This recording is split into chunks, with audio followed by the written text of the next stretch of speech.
हमारे मोहल्ले में एक गूंगा लड़का आता था जिस पर पूरे मोहल्ले की औरतें मरती थी और उससे शादी करना चाहती थी। मैं हैरान थी कि इस गूंगे लड़के में ऐसा क्या था जो मोहल्ले की सब औरतें इसकी दीवानी थी। फिर मेरे साथ कुछ ऐसा हुआ। मेरी शादी उस गूंगे लड़के से हो गई। उस रात गूंगा कमरे में आया तो उसे देखते ही मैं चकरा कर गिर पड़ी, क्योंकि वह तो आज फिर मैं अपने कमरे में दरवाज़ा बंद करके ज़ोर ज़ोर से रो रही थी। मेरे रोने की आवाज़ बाहर मेरी माँ तक जा रही थी।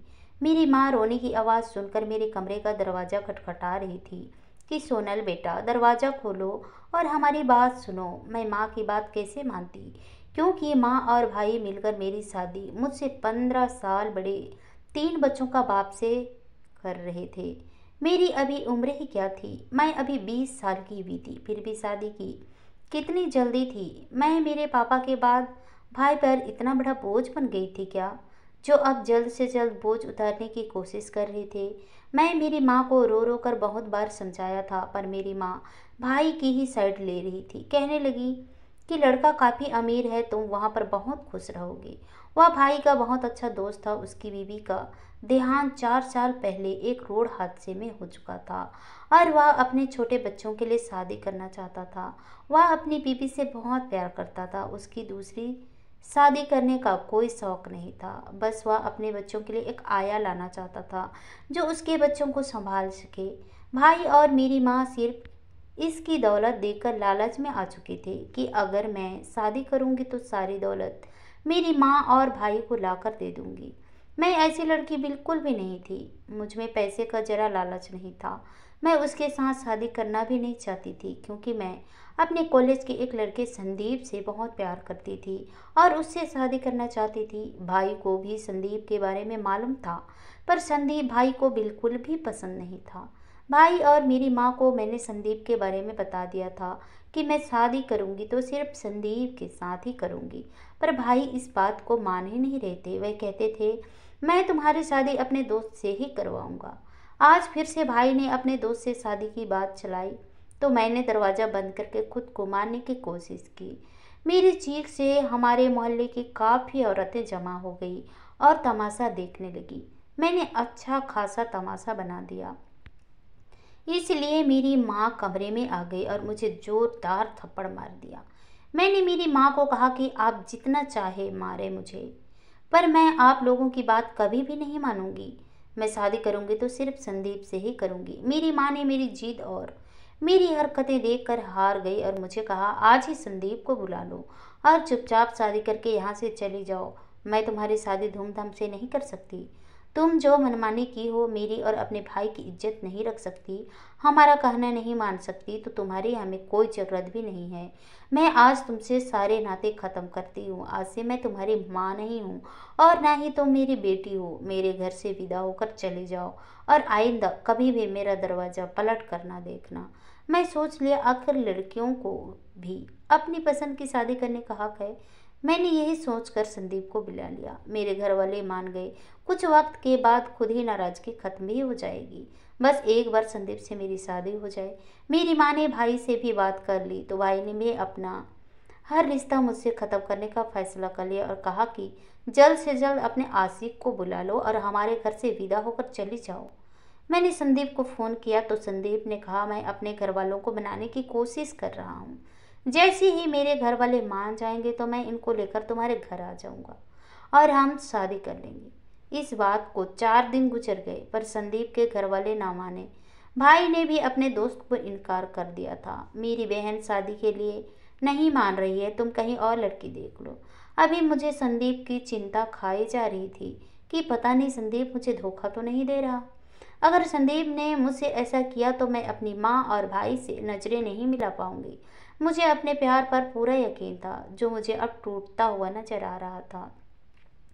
2 दिनों के बाद संदीप का नंबर मिलाया तो नंबर बंद जा रहा था, तो मुझे डर लगने लगा। मैंने अपने सभी दोस्तों को कॉल करके संदीप के बारे में पूछा, जिन जिन को मेरे और संदीप की मोहब्बत के बारे में पता था, पर सभी लोग संदीप के बारे में नहीं जानते थे। संदीप ने मुझे हमेशा मना कर रखा था कि तुम कभी भी मेरे घर के नंबर पर कॉल नहीं करना, चाहे कुछ भी हो जाए। किसी भी इमरजेंसी में भी कभी मेरे घर का नंबर डायल ना करना।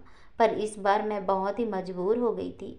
मुझे अब संदीप के घर का नंबर मिलाना ही पड़ा। जैसे ही मैं संदीप के घर कॉल की तो उसकी माँ ने कॉल उठाई। मैं उनसे संदीप के बारे में पूछा तो कहने लगी कि तुम कौन हो। मैंने उसको बताया कि आंटी मैं सोनल बात कर रही हूँ, मुझे संदीप से बात करनी है। उसने मुझे बताया कि बेटा संदीप तो 3 दिन पहले मुंबई के लिए यहाँ से निकल गया था और आज उसके अमेरिका की फ़्लाइट थी, वो तो जा चुका होगा।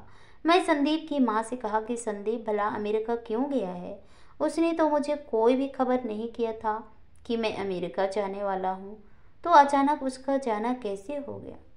क्या कोई ज़रूरी काम आ गया था। तो संदीप की माँ ने मुझे बताया कि संदीप नौकरी करने के लिए चला गया है। मेरा दिमाग काम करना छोड़ दिया। संदीप ने मुझसे इतना बड़ा झूठ बोला। मैं अपने घर वालों को मनाने की कोशिश कर रहा हूँ। जैसे ही मेरे घर वाले राजी हो जाएंगे मैं तुम्हारे घर उनको लेकर आ जाऊँगा और हम फौरन ही शादी कर लेंगे। वह अमेरिका जाने की तैयारी कर रहा था, इसलिए वह बात को टाल मटोल कर रहा था। मैं टूट कर बिखर गई थी। संदीप ने मेरी मोहब्बत का मजाक बना लिया था। मैं अपनी माँ और अपने भाई को क्या मुंह दिखाऊंगी। अभी ये सोचकर मुझे बहुत ही डर लग रहा था, क्योंकि भाई ने अपने दोस्त के साथ पहले ही मेरा रिश्ता करने जा रहे थे, उनको भी इनकार कर दिया था। मैं अब संदीप के धोखे के बारे में सोचकर दिन रात रोती रहती थी, क्योंकि मेरे पास रोने के अलावा कुछ भी नहीं था। भाई ने मेरी पढ़ाई भी छुड़ा दी थी और मेरा हमेशा के लिए घर से बाहर जाना भी बंद कर दिया था, क्योंकि मैं संदीप से हमेशा होटल कैफ़े वगैरह में मिलती रहती थी।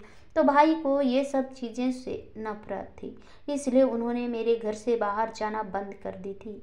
मैं अब मेरी माँ को बताने ही वाली थी कि पड़ोस की एक आंटी से माँ को ये बात पता चल भी गई कि संदीप देश छोड़कर यहाँ से चला गया है। उसने मुझे बहुत बड़ा धोखा दिया है। मुझे नहीं मालूम था कि संदीप मेरे साथ ऐसा क्यों किया। मैं जाकर अपनी माँ से कहा, संदीप ने मुझे धोखा दे दिया है। अब आप लोग जहाँ पर भी चाहेंगे मैं शादी करने के लिए तैयार हूँ। मेरी माँ ने मेरे गाल पर एक जोरदार तमाचा दे मारा कि तुमने धोखेबाज के चक्कर में मेरी और अपने भाई की इज्जत मिट्टी में मिलाई। तुमने हम दोनों की इज्जत के बारे में थोड़ा भी सोच लेती तो ये दिन देखने को ना मिलती। मैं मोहल्लेदारों के आगे कैसे अपना सर उठाकर चलूंगी। अब तो सबको पता चल चुका है कि तुम्हारा रिश्ता उसके घर से आने वाला नहीं है। तुमने हमें किसी काबिल नहीं छोड़ा। तुमने जिस तरह अपनी और मेरी बदनामी करवाई है पूरे मोहल्ले में, अब कहीं से भी तुम्हारा रिश्ता नहीं आएगा। अगर तुम्हारे भाई को यह पता चलेगा कि संदीप देश छोड़कर चला गया है तब पता नहीं क्या होगा, क्योंकि मेरे कहने पर ही वह माना था इस शादी के लिए। अब मैं इसको क्या जवाब दूंगी। सारी बातें सुनकर तो मुझे भाई से बहुत ज़्यादा डर लग रहा था, क्योंकि मेरा भाई पहले से ही संदीप से नफरत करते थे और अब ये बात हो गई। अब कुछ भी नहीं हो सकता था।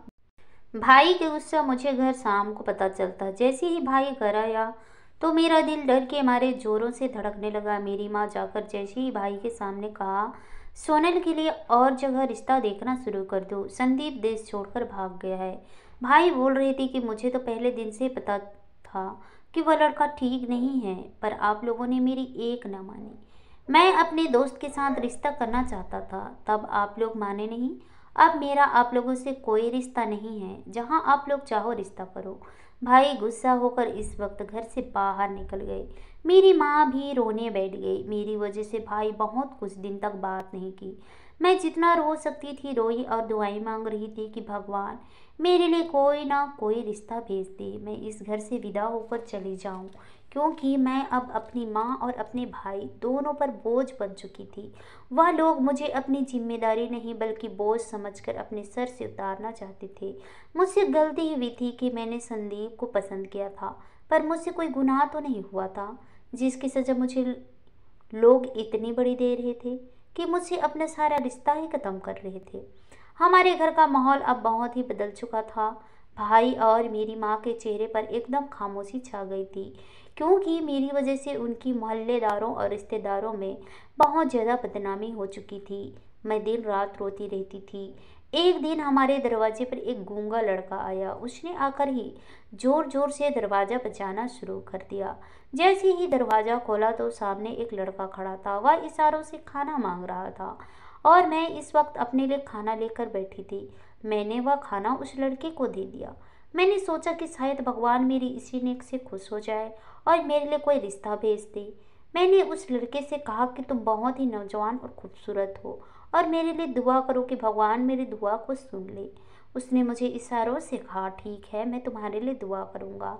मैं उस लड़के से बात कर रही थी तब हमारे मोहल्ले की एक लड़की, जिसके साथ मैं अपने दिल की हर बात शेयर कर लिया करती थी, वह सामने अपने दरवाजे पर खड़े सब्जी वाले से सब्जी ले रही थी।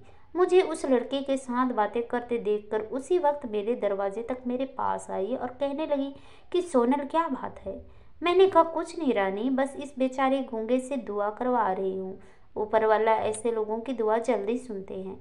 रानी को संदीप के बारे में सब कुछ मालूम था और उसको मेरे घर के माहौल का भी पता था। रानी मेरे भाई को पसंद करती थी और मेरे भाई से शादी करना चाहती थी। वह हमारे घर ज़्यादातर आती रहती थी। मेरी माँ से तो उसकी कुछ खास नहीं बनती थी, क्योंकि मेरी माँ को शायद वो बिल्कुल पसंद नहीं थी, इसलिए मेरे पास बैठने के लिए आ जाती थी ताकि किसी न किसी बहाने पर भाई को देख सके। जब वह गूंगा लड़का वहाँ से चला गया तो रानी मुझे कहने लगी, सोनल, क्या सोच रही है? मैं रानी से कहा, मैं यही सोच रही हूँ कि मेरी प्रार्थना जल्दी सुनी ली जाए।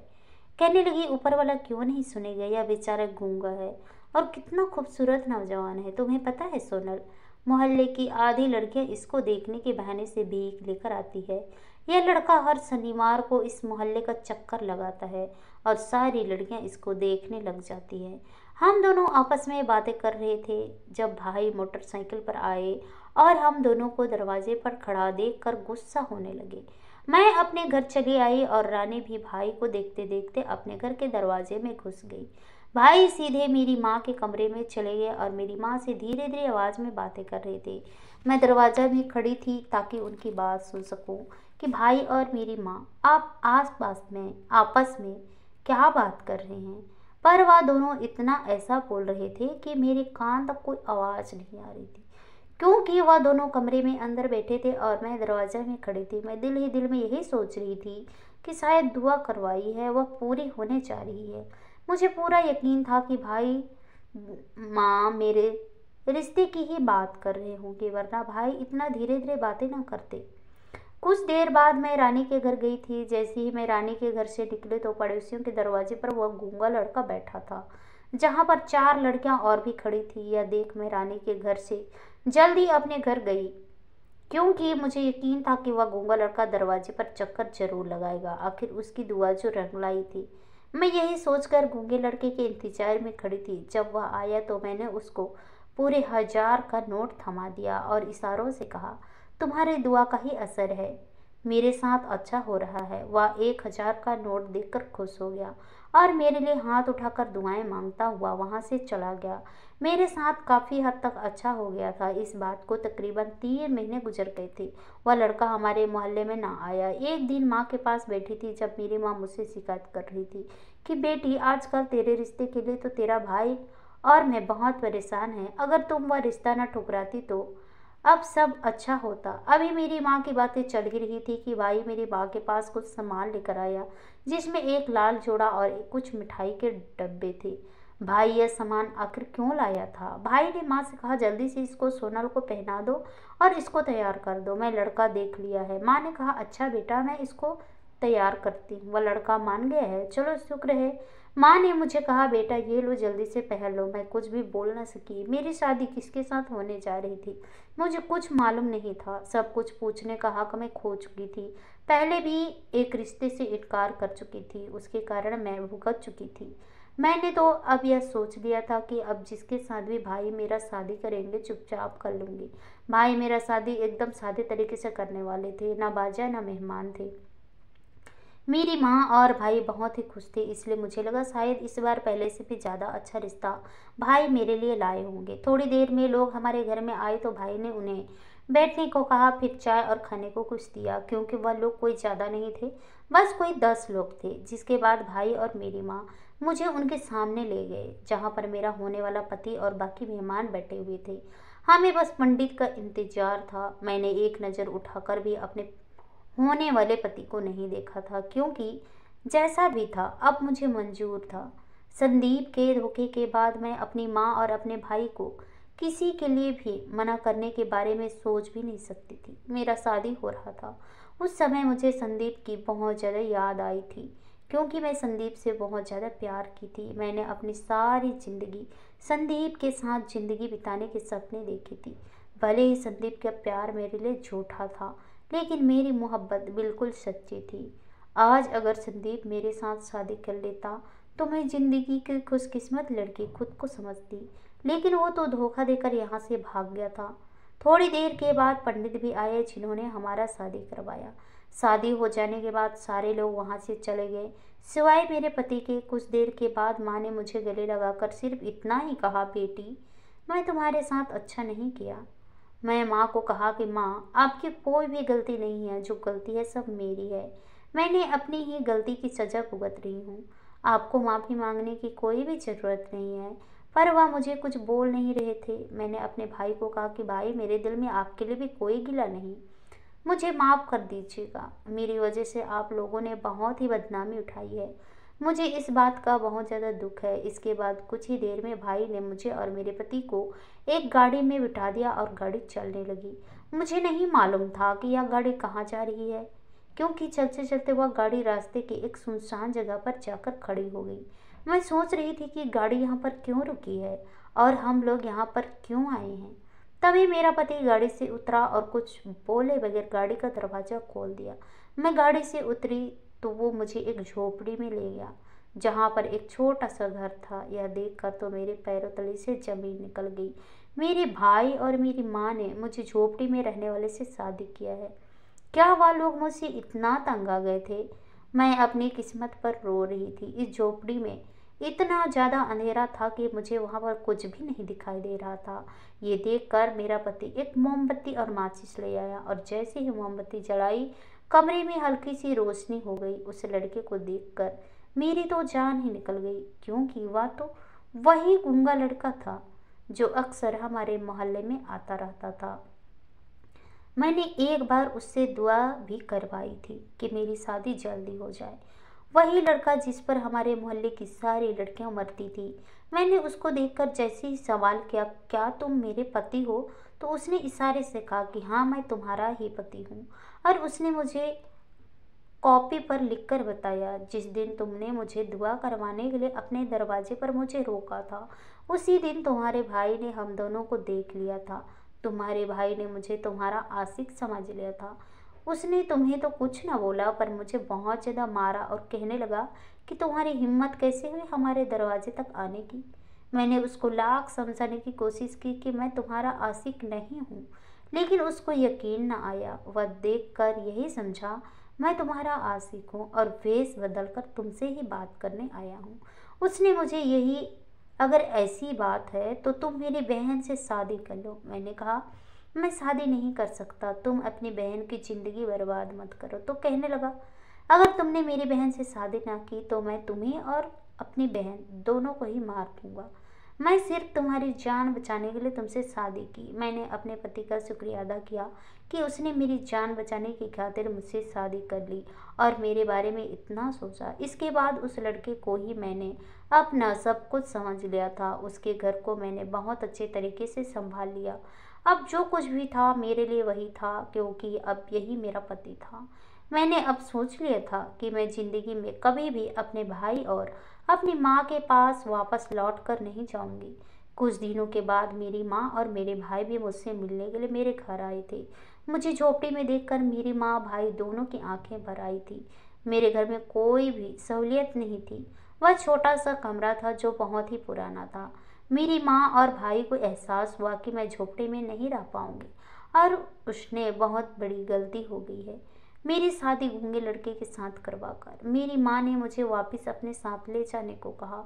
मैं तुम्हें यहाँ रहने नहीं दूंगी। मुझे नहीं मालूम था कि तुम्हारे भाई ने तुम्हारी शादी एक ऐसे लड़के के साथ की है। मेरे साथ वापस चलो। मैं अपनी माँ को इनकार कर दिया कि अब जैसा भी है यही मेरा घर है। झोपड़ी कच्ची ही सही, पर यहाँ सुकून बहुत है। यह मेरा अपना घर है। भाई ने तो इसको मेरा आशिक समझ लिया। भाई को तो मुझ पर थोड़ा भी यकीन नहीं था। फिर मैं आप लोगों के साथ वापस क्यों चलूं? मेरी माँ और भाई दोनों मुझसे माफ़िया मांग रहे थे, पर मैं अब बहुत खुश थी। माँ और भाई दोनों वापस चले गए तो मेरे पति ने मेरा शुक्रिया अदा किया कि तुम मेरे साथ इस गरीब खाने में भी खुश हो। मैं बहुत ही खुशकिस्मत हूँ।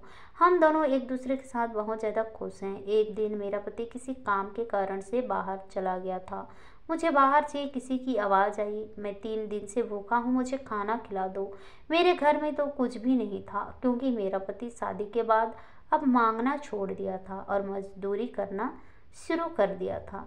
उसके काम करने वाली बात से मैं बहुत खुश थी।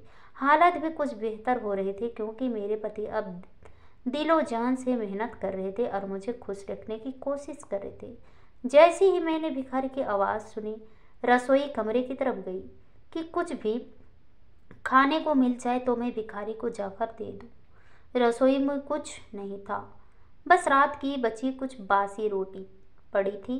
मैंने उसे प्लेट में रखकर दरवाजे पर चली गई। जैसे ही मैं दरवाज़ा खोला, देखकर मेरी जान निकल गई, क्योंकि वो भिखारी कोई और नहीं बल्कि संदीप था। संदीप को इस तरह देखकर मैं हैरान हो गई। संदीप ने मुझे देखा तो उसकी आंखों से आंसू निकल आए और वह मेरे पैरों पर गिर पड़ा। वह मुझसे माफ़िया मांग रहा था कि सोनल, मुझे माफ़ कर दो, मैं तुम्हारा गुनहगार हूँ। तुम्हारे साथ धोखा करने के बाद ही मैं ऐसा हो गया हूँ। मैं संदीप की कोई भी बात सुनना नहीं चाहती थी कि मैं उसके मुंह पर दरवाज़ा बंद कर लिया और अपने घर के अंदर आ गई। वो कह रहा था, मुझे माफ़ कर दो, मुझे माफ़ कर दो, जब तक तुम मुझे माफ़ नहीं करोगी मैं यहाँ से नहीं जाऊँगा। इतनी देर में मेरा पति घर आ गया। उसने संदीप को दरवाज़ा पर देखकर उसे सवाल किया कि कौन हो भाई, क्यों हमारे दरवाजे पर बैठे हो? संदीप ने सब मेरे पति को बता दी कि मैं सोनल से माफ़ी मांगना चाहता हूँ। मेरा पति अंदर घर में आ गया और मुझसे पूछने लगा कि यह लड़का कौन है। मेरे सब कुछ अपने पति को सच सच बता दिया कि यह वही लड़का है जिसकी वजह से मेरी ज़िंदगी बर्बाद हो गई। अगर यह मुझे धोखा न देता तो आज मैं इतनी मुश्किल ज़िंदगी अपने भाई के घर में ना गुजार कर आती। मैंने कितनी तकलीफ़ सही और कितने ताने सहे हैं इसकी वजह से। मैं इसको कभी भी माफ़ नहीं करूँगी। मेरे पति ने मुझे कहा कि तुम्हें संदीप को माफ़ कर देना चाहिए, क्योंकि अगर संदीप इस तरह ना करता तो शायद हम कभी भी एक ना हो पाते। अगर तुम्हारे दिल में मेरे लिए थोड़ा भी जगह है तो तुम्हें संदीप को माफ़ कर देना चाहिए। मैं अपने पति के कहने पर संदीप को माफ़ कर दिया और संदीप वहाँ से चला गया। इसके बाद मैं अपने पति के साथ बहुत ही खुश ज़िंदगी गुजारने लगी हूँ। आशा करती हूँ दोस्तों आप लोगों को ये कहानी पसंद आई हो। कहानी पसंद आई तो कहानी को लाइक कीजिए, शेयर कीजिए, कमेंट कीजिए और ऐसी कहानी सुनने के लिए प्लीज़ हमारे चैनल को सब्सक्राइब जरूर कीजिए। तो चलिए दोस्तों, मिलते हैं नेक्स्ट किसी नई कहानी के साथ। तब तक के लिए बाय बाय, अपना ख्याल रखिए।